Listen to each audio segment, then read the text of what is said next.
दूधू के लिए जो स्वीकृति जारी करके जो कार्य वर्क ऑर्डर हुए और जिनका काम शुरू हो गया था, आज ऐसे कार्यों को भी रोकने का प्रयास स्थानीय सरकार के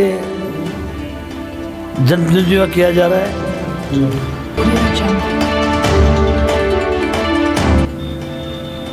सीएससी का भवन साकोन में सैंक्शन किया था, मैंने उसका उद्घाटन शिलान्यास किया था, निविदाकर्ता ने काम चालू कर दिया था।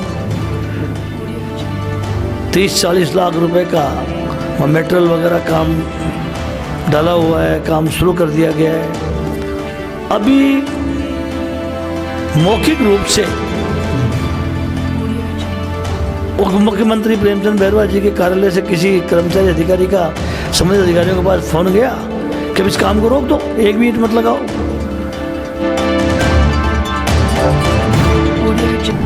अगर ऐसे विकास कार्य रोकेंगे तो मैं हाथ पे हाथ करके थोड़ी पड़ जाऊंगा, ईंट से ईंट बजा दूंगा, कैसे काम रोकने दूंगा? आंदोलन करूंगा, धरने दूंगा, प्रदर्शन दूंगा, पुतले फुकवाऊंगा जनता से। नमस्कार, मैं जया कुमावत और आप देख रहे हैं CIB न्यूज।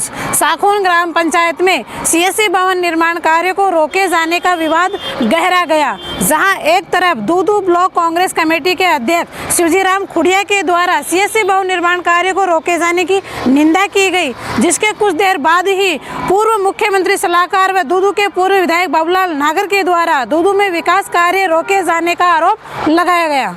देखिए, दूधू की जनता ने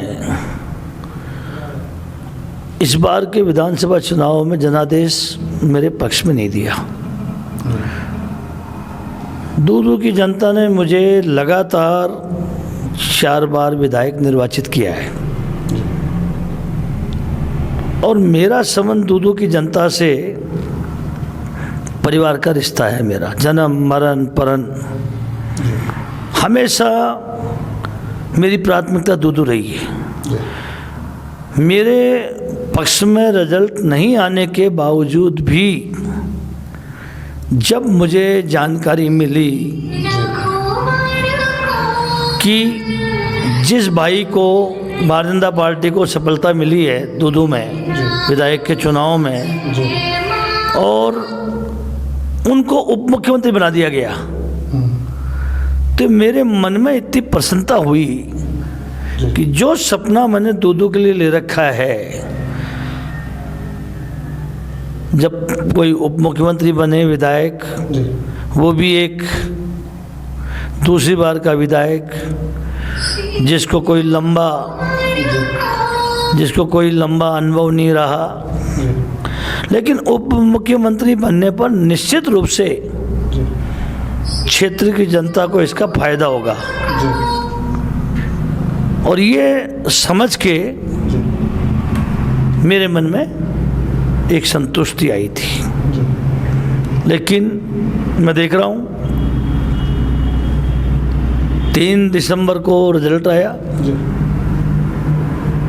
जिस दूधू को पूरे मुल्क में ग्राम पंचायत से सीधा जिला बनाया, नगर पालिका भी जिला बनाने के बाद नगर पालिका बनी, इन लगभग 2 महीने का समय हो रहा है। अभी तक न कोई जिला जो बनाया है उसके कार्यालय की कोई बात चर्चा नहीं हो रही है और उप मुख्यमंत्री जैसा पद दूधू के विधायक को मिलने के बाद भी जो कार्य योजना दूधू में दिखना चाहिए अभी तक नहीं दिख रही है। और जो बजट घोषणा में माननीय प्रदेश के मुख्यमंत्री अशोक जी गहलोत ने जो विधानसभा में 5वां बजट प्रस्तुत किया और बजट में जो घोषणाएं करके जो दूधू के लिए सैंक्शन करी, दूधू के लिए जो स्वीकृति जारी करके जो कार्य वर्क ऑर्डर हुए और जिनका काम शुरू हो गया था, आज ऐसे कार्यों को भी रोकने का प्रयास स्थानीय सरकार के जनप्रतिनिधियों का किया जा रहा है। दूदू पूर्व विधायक ने कहा कि स्थानीय विधायक व उप मुख्यमंत्री को मामले को संज्ञान में लेकर कार्यों को पूरा करवाना चाहिए। मैं नहीं मानता, कहीं न कहीं जानकारी का अभाव है, क्योंकि जो व्यक्ति विधायक बनता है वो अपने क्षेत्र में विकास कार्य कराने का प्रयास करता है। मेरा मन नहीं मानता कि जो उप मुख्यमंत्री बन गया, वो विधायक बन गया और वो जो काम चल रहे हैं विकास उनको रोकने का काम करेंगे। या तो शायद कोई अपरिपक्व अधिकारी कर्मचारी उनके इर्द गिर्द है, या कोई अपरिपक्व कार्यकर्ता है भारतीय जनता पार्टी के जो जानबूझकर इन कामों को रुकवाने का प्रयास कर रहे हैं। अभी 5,36,00,000 रुपए का CSC का भवन साकून में सैंक्शन किया था। मैंने उसका उद्घाटन शिलान्यास किया था, निविदाकर्ता ने काम चालू कर दिया था। 30-40 लाख रुपए का वहाँ मेटेरियल वगैरह काम डाला हुआ है, काम शुरू कर दिया गया है। अभी मौखिक रूप से उप मुख्यमंत्री प्रेमचंद बैरवा जी के कार्यालय से किसी कर्मचारी अधिकारी का संबंधित अधिकारियों के पास फोन गया कि इस काम को रोक दो, 1 मिनट मत लगाओ। तो भाई, अरे भाई, इतना ही शौक है पत्थर लगाने का, तो अभी तो आपको लोकार्पण करना है इन सब कामों का। मैंने 4 CSC के भवन सैंक्शन किए हैं। प्रत्येक भवन में 5,36,00,000 रुपए है। करीब 64 मैंने डामरीकृत सड़कें सैंक्शन करी हैं। अभी उनका सबका शिलान्यास ही हुआ था, बहुतों का लोकार्पण नहीं किया है। 2 कॉलेजों का भवन बन रहा है। 8,80,00,000 रुपए का तो एक ही भवन बन रहा है कृषि कॉलेज का, उसका केवल शिलान्यास ही किया था। पंचायत समिति के भवन, थाने का भवन, अभी फागी में एक्शन PWD का ऑफिस, जिला हॉस्पिटल्स, दूदू में जिला हॉस्पिटल्स, फागी में जिला हॉस्पिटल्स, इनके शिलान्यास तो किए हैं। काम चल रहा है अभी इनके लोकार्पण करने। अगर पत्थर लगाने का ही शौक है तो लोकार्पण जो भी विधायक रहेगा मौके पे, चाहे कोई सरकार ने सैंक्शन किया हो, किसी ने प्रयास करके सैंक्शन कराया हो, लेकिन मौके का जो विधायक है उसको लोकार्पण करने का अधिकार है। तो उनको पत्थर ही लगाना तो लोकार्पण कर लेना ना भाई। अभी तो बड़ी बड़ी सड़कों का काम चल रहा है, नहर का काम चल रहा है 22.5 करोड़ का, आपके 20 करोड़ का सड़क का अखेपुराली से मौजामार रोड का काम चल रहा है, 19 करोड़ का नाड़ा फागी चकवाड़ा रोड वाली से वो डालने तक का उसका काम चल रहा है, और सड़कों का काम चल रहा है। इन सबके शिलान्यास तो किए हैं, लोकार्पण तो किसी का किया ही नहीं है। अगर पत्थर लगाने का ही शौक हो तो भाई लोकार्पण के बहाने पत्थर लगा लेना, लेकिन काम को रोकना ये शोभा नहीं देता है। और दोबारा शिलान्यास करने का शौक आ रहा है। एक बार किसी का शिलान्यास आ गया तो भाई थोड़े दिन रुको। पुरानी सरकार ने, कांग्रेस सरकार ने पैसे दे दिए थे, पर्याप्त बजट आवंटन कर दिया था, सैंक्शन करके, वित्तीय करके वर्क ऑर्डर कर दिया था, काम चालू कर दिया था, तो काम तो पूरा होना ही है। फिर लोकार्पण के बहाने पत्थर लगा लेना, कहीं न कहीं मैं समझता हूँ माननीय विधायक महोदय को पूरी जानकारी नहीं है ना। इस तो कोई भी विधायक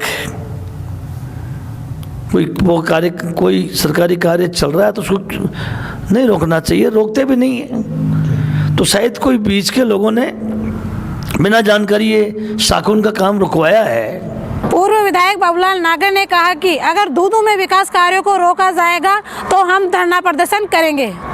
अरे ऐसे काम कैसे रुकने देंगे? दूदू की जनता ने मुझे 4 बार विधायक बनाया है, 80,818 मुझे मत दिए हैं। अरे भाई इतनी बड़ी संख्या में मत दिए हैं। 2018 में मुझे 68,000 मत दिए थे। इस बार मेरे काम को देख के 12,500 मत ज़्यादा दिए हैं। वो तो ध्रुवीकरण हो गया कि बाबूलाल नागर जीत जाएगा तो दूदू अनुसूचित जाति की सीट रह जाएगी, 25 साल लोग मुगालते में आ गए और लोग भ्रमित हो गए, और भ्रमित होके कुछ वोट ज़्यादा मिल गए उधर।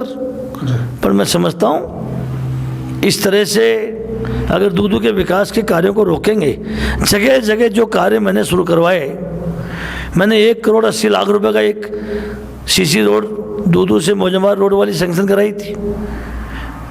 जितनी सैंक्शन कराई थी आधी रोड उसकी बन गई एक तरफ, एक ही रोड पे, आधी उसको अभी काम बंद पड़ा हुआ है। जगह जगह सड़कों का काम रुका हुआ है।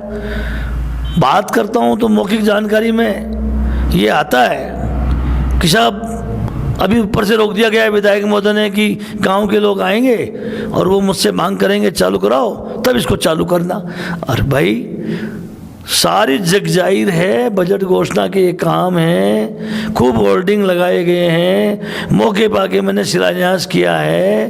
तो अगर काम गांव के आ भी जाएंगे रुकवाने के बाद, तो भी क्या वो इस सरकार का सैंक्शन काम हो जाएगा? काम तो वही सैंक्शन रहेगा कि भाई बाबूलाल नगर ने इसको सैंक्शन कराया है प्रयास करके और बाबूलाल नगर ने शिलान्यास किया है। इससे तो उल्टा लोगों का विश्वास कम होता है जनप्रतिनिधि के प्रति। इसलिए मतलब मुझे ऐसा लगता है कि उप मुख्यमंत्री जी और विधायक माननीय दूदू प्रेमचंद जी बैरवा को शायद ये जानकारी है नहीं अभी।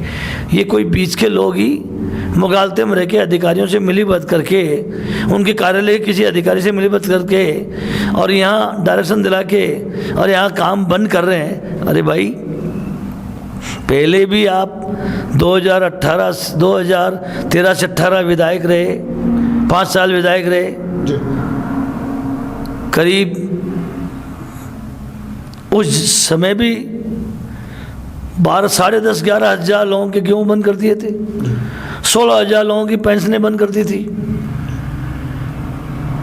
उस समय भी नरेगा बंद हो गई थी, 120 से भी ज़्यादा स्कूलें बंद कर दी थी। तो अब तो कम से कम इस सरकार ने, भारतीय जनता पार्टी की सरकार है, इन्होंने विश्वास किया है और उप मुख्यमंत्री जैसा पद दिया है, तो उप मुख्यमंत्री जैसा पद पर उस गरिमा के अनुसार काम करना चाहिए और विकास कार्यों को रोकने का काम नहीं करना चाहिए। और कैसे रुक जाएंगे? अगर ऐसे विकास कार्य रोकेंगे तो मैं हाथ पे हाथ करके थोड़ी बैठ जाऊंगा, ईंट से ईंट बजा दूंगा, कैसे काम रोकने दूंगा?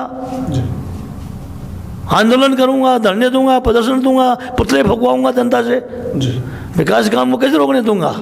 लेकिन मैं समझ रहा हूँ बीच में ये गैप है। माननीय विधायक महोदय को शायद इसकी जानकारी नहीं है और जो छोटे लेवल के जो कार्यकर्ता हैं उन्होंने मिलीभगत करके उनके दफ्तर से किसी अधिकारी कर्मचारी से साठगांठ करके इस तरह से काम रोकने का प्रयास कर रहे हैं। मुझे नहीं लगता कोई विधायक उसके क्षेत्र में विकास से काम हो रहे हों और उनको विकास से काम को रोकेंगे।